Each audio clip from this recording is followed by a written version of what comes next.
ഖത്തറിലെ പ്രമുഖ മലയാളി വ്യവസായിയും കലാകായിക സാമൂഹിക പ്രവർത്തന മേഖലയിലെ നിറസാന്നിധ്യവുമായ കെ മുഹമ്മദ് ഈസ അന്തരിച്ചു. ന്യൂമോണിയ ബാധിതനായി ചികിത്സയിലിരിക്കെ ബുധനാഴ്ച പുലർച്ചെ ഹമ്മദ് മെഡിക്കൽ കോർപ്പറേഷൻ ആശുപത്രിയിലായിരുന്നു മരണം. 70 വയസ്സായിരുന്നു.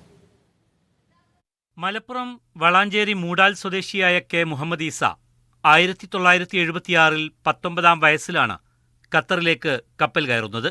സ്വപ്രയത്നം കൊണ്ട് ബിസിനസ്സിൽ ചൂടുറപ്പിച്ചു. ഒപ്പം കലാകായിക ജീവകാരുണ്യ പ്രവർത്തനങ്ങളിലൂടെ ജനഹൃദയങ്ങളിൽ ഇടം പിടിച്ച് ഖത്തർ മലയാളികളുടെ പ്രിയപ്പെട്ട ഈസക്കയായി മാറി.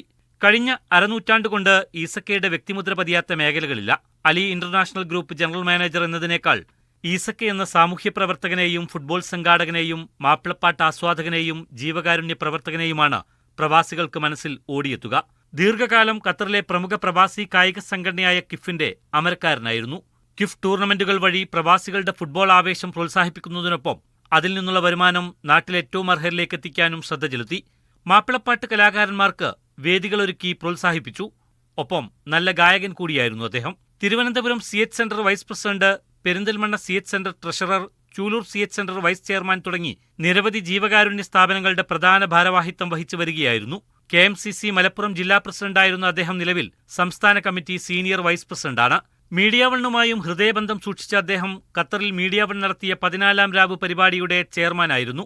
മീഡിയ വൺ കിഫ് ഫുട്ബോൾ ടൂർണമെന്റ് കാലത്തും ഏറ്റവും ഒടുവിൽ ടൂർണമെന്റിന്റെ ഭാഗമായി നടന്ന ജീവകാരുണ്യ പ്രവർത്തനങ്ങളിലുമെല്ലാം ഈസക്ക സജീവമായിരുന്നു. ഈസക്കയുടെ കലാപ്രവർത്തനങ്ങളെ പരിഗണിച്ച് മീഡിയ വൺ നേരത്തെ സംഗീത സപര്യ പുരസ്കാരം നൽകി ആദരിച്ചിട്ടുണ്ട്. ഒരായുസ് മുഴുവൻ അദ്ദേഹം ജീവിച്ചു തീർത്ത ഖത്തറിൽ തന്നെയാണ് അന്ത്യവിശ്രമവും.